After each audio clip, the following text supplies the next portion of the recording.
ಮುಖ್ಯ ಭಾಷಣಕಾರರು ನಮ್ಮೆಲ್ಲರ ಆತ್ಮೀಯವರಾದ ಮೊಹಮ್ಮದ್ ಗುಂಜಿ ಅವರೇ, ಹಾಗೆಯೇ ಸದ್ಭಾವನಾ ವೇದಿಕೆಯ ಅಧ್ಯಕ್ಷರು, ನಮ್ಮ ಆತ್ಮೀಯರು, ನಮ್ಮ ಸಹಪಾಠಿಯಾದ ಪ್ರಸಾದ್ ರೈ ಕಲ್ಲಿಮರ್ರವರೇ, ಹಾಗೆಯೇ ಸೌಹಾರ್ದದ ಕೊಂಡಿ ಎಂದು ಹೇಳಿದರೆ ಆಗಲಾರದು. ಶಾಲೆಯಲ್ಲಿ ಮಕ್ಕಳನ್ನು ಹೇಗೆ ವಿದ್ಯಾಭ್ಯಾಸದಲ್ಲಿ ಗುರುತಿಸಿ ವಿದ್ಯಾರ್ಥಿಗಳನ್ನು ಸಮಾಜಕ್ಕೆ ಒಂದು ಒಳ್ಳೆಯ ವಿದ್ಯಾರ್ಥಿಗಳನ್ನಾಗಿ ರೂಪಿಸಿದ ಖ್ಯಾತಿ ಇದ್ದ ನಮ್ಮ ರವೀಂದ್ರ ಮಾಸ್ಟ್ರವರೇ, ಹಾಗೆಯೇ ನಾಟಕಲ್ ಜಮ್ಮು ಮಸೀದಿಯ ಅಧ್ಯಕ್ಷರಾದ PM ಅಬ್ಬಾಸ್ರವರೇ, ಜಮಾತೆ ಹಿಂದ್ ಇದರ ಅಧ್ಯಕ್ಷರಾದ ಅಬ್ದುಲ್ ಕರೀಮ್ರವರೇ ಮತ್ತು ಈ ವೇದಿಕೆಯ ಮುಂಭಾಗದಲ್ಲಿದ್ದ ನನ್ನ ಆತ್ಮೀಯರೇ ಮತ್ತು ಪತ್ರಿಕಾ ಮಾಧ್ಯಮದವರೇ, ಇದೊಂದು ಒಳ್ಳೆಯ ಕಾರ್ಯಕ್ರಮ, ಅರ್ಥಭರಿತ ಕಾರ್ಯಕ್ರಮ. ನಾವು ಹೇಗೆ ಧರ್ಮ ಒಂದು ಸ್ವಾಮೀಜಿಯವರು ಹೇಳ್ತಾರೆ, ನಾವು ಇನ್ನೊಂದು ಧರ್ಮದವನ್ನು ವಿಷಯ ತಿಳಿದಾಗ ಮಾತ್ರ ನಾವು ಖಂಡಿತ ದೇಶವನ್ನು ಕಟ್ಟಬಹುದು, ಸೌಹಾರ್ದದಿಂದ ಮಾತ್ರ ದೇಶವನ್ನು ಕಟ್ಟಬಹುದು. ಮೊದಲು ನಾವು ಸಣ್ಣದಿರುವಾಗ ನಮ್ಮಲ್ಲಿ ಹಣ ಇರಲಿಲ್ಲ, ವಿದ್ಯೆ ಇರಲಿಲ್ಲ. ಆದರೆ ಇವತ್ತು ನಮ್ಮಲ್ಲಿ ಹಣ ಉಂಟು, ಸೌಕರ್ಯ ಉಂಟು, ಬುದ್ಧಿ ಸ್ವಲ್ಪ ಕಡಿಮೆ ಆಗಿದೆ. ಅವತ್ತು ನಮ್ಮಲ್ಲಿ ಬುದ್ಧಿ ಇತ್ತು, ಇವತ್ತು ಬುದ್ಧಿ ಸ್ವಲ್ಪ ಕಡಿಮೆ ಆಗಿದೆ. ಮೊಹಮ್ಮದ್ ಗುಂಜಿ ಅವರು ಸವಿಸ್ತಾರವಾಗಿ ಹೇಳಿದರು, ಹೇಗೆ ಎಲ್ಲ ಅನಾಚಾರ ನಮ್ಮ ದೇಶದಲ್ಲಿ ನಡೀತದೆ, ಈ ಭೂಲೋಕದಲ್ಲಿ ನಡೀತದೆ. ನಾವು ಒಳ್ಳೆಯ ಒಂದು ಮಾನವರಾಗಿ ಆಗಬೇಕಾದ್ರೆ ಏನೆಲ್ಲ ಆಗಬೇಕು. ಒಂದೆರಡು ಉದಾಹರಣೆ ಕೊಡೋದಾದರೆ, ಇವತ್ತು ಮುಸ್ಲಿಂ ಬಾಂಧವರು ಎಲ್ಲದರಲ್ಲಿ ಮುಂದು, ಕೆಲವರು ಮಾತ್ರ ಅರ್ಥ ಮಾಡುವಾಗ ಅನರ್ಥ ಮಾಡ್ತಾರೆ. ಇಂಗ್ಲೀಷಲ್ಲಿ ಒಂದು ಗಾದೆ ಉಂಟು, book can't judge by is bind ಹೇಳಿ. ಯಾವುದೋ ಒಬ್ಬನನ್ನು ನೋಡಿ ಇಡೀ ಧರ್ಮದಕ್ಕೆ ಒಂದು ಕಪ್ಪು ಚುಕ್ಕಿ ಹಾಕ್ತಾರೆ.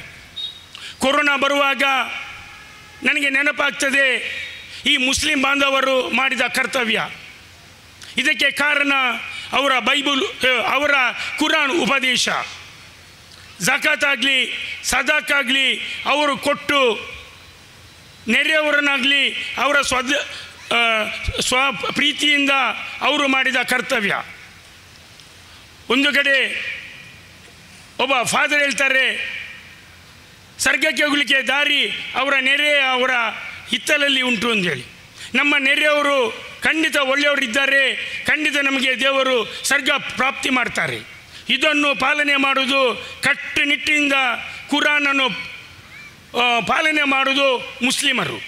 ಎಲ್ಲ ಧರ್ಮದಲ್ಲಿ ಒಳ್ಳೆತನ ಹೇಳ್ತಾರೆ, ಯಾವ ಧರ್ಮದಲ್ಲಿಯೂ ಕೆಡುಕನ್ನು ಹೇಳುವುದಿಲ್ಲ. ಆದರೆ ನಾವು ತಿಳಿದುಕೊಳ್ಳಲಿಕ್ಕೆ ಲೇಟ್ ಆಗ್ತದೆ. ಇಂಥ ಕಾರ್ಯಕ್ರಮ ಮಾಡೋದರಿಂದ ನಮ್ಮ ಧರ್ಮದಲ್ಲಿ ಏನು ಒಳಿತು ಹೇಳ್ತದೆ ಆ ಒಳಿತನ್ನು ತೆಗೆದುಕೊಳ್ಳೋಣ, ಇನ್ನೊಬ್ಬರಿಗೆ ಹೇಳೋಣ. ಕೊರೋನಾದ ಸಮಯದಲ್ಲಿ ನಾವು ಬೇರೆಲ್ಲಿ ಹೋಗೋದು ಬೇಡ. ಈ ಡಾಕ್ಟರ್ ಅಬ್ದುಲ್ ಶಕೀರ್ ಅವರು ನಮಗೆ ಮಾಡಿದ ಸಹಾಯ, ನಾವು ಇಲ್ಲಿ ದೇರ್ಲಗಟ್ಟೆಯಲ್ಲಿ CM ಫಾರೂಕ್, CM ಸತ್ತಾರ್ ಅವರ ಮುಂದಾಳುತನದಲ್ಲಿ ಅವರ ಹೆಂಡತಿ ಗರ್ಭಿಣಿಯಾಗಿದ್ದರು. ಅವರ ಹೆಂಡತಿ ಗರ್ಭಿಣಿ ಆಗಿರುವಾಗ ಅವರು ಮನೆಗೆ ಹೋಗ್ತಿರಲಿಲ್ಲ. ನಾವು ಇದೇ ದೇರ್ಲಗಟ್ಟೆಯಲ್ಲಿ ನಾಟಕಲ್ ಟವರಿನ ಆಫೀಸನ್ನು ಮಾಡಿ ಬಡವರ ಪ್ರೀತಿ ಮಾಡ್ತಿದ್ದೇವೆ ನಾವು. ಈಗ ಮೊಹಮ್ಮದ್ ಗುಂಜಿ ಅವರು ಹೇಳುವಾಗ ಟಾಟಾ ರತ್ನರವರಿಗೆ ಅತ್ಯಂತ ಪ್ರೀತಿಯ, ಅತ್ಯಂತ ಒಳ್ಳೆಯ ದಿನ ಯಾವುದೊಂದು ಹೇಳಿದರೆ ಅವ್ರು ಹೇಳಿದರು, ಒಂದು ಇನ್ಸಿಡೆಂಟನ್ನು ಹೇಳಿದರು.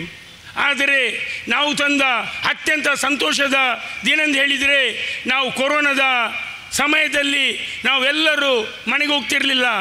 ನಾವು ಇದೇ ದೇರ್ಲಗಟ್ಟೆಯಲ್ಲಿ ಯಾವುದು ಆ್ಯಂಬುಲೆನ್ಸ್ ಬಂದರೂ ನಾವು ಅವರಿಗೆ ಸಹಾಯ ಮಾಡ್ತಿದ್ದೆವು, ಜೀವವನ್ನು ಉಳಿಸ್ತಿದ್ದೆವು.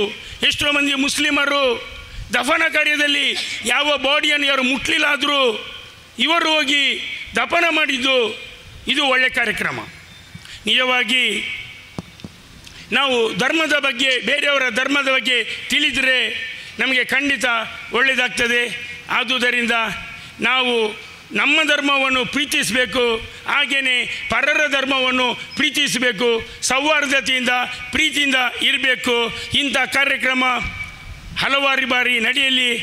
ಖಾಲಿ ಮುಸ್ಲಿಮರಲ್ಲ, ಪರ ಜಾತಿಯವರನ್ನು ಕರೆದು ಈ ಕಾರ್ಯಕ್ರಮದಲ್ಲಿ ಭಾಗಿಯಾದರೆ ನಿಜವಾಗಿ ಎಲ್ಲರಿಗೂ ಒಳಿತು ಆಗ್ತದೆ ಎಂದು ಹೇಳುತ್ತಾ ನನಗೆ ಈ ಕಾರ್ಯಕ್ರಮಕ್ಕೆ ಕರೆದು ಎರಡು ಮಾತನ್ನು ಆಡಲು ಅವಕಾಶ ಮಾಡಿಕೊಟ್ಟ ತಮ್ಮೆಲ್ಲರಿಗೂ ಧನ್ಯವಾದಗಳು.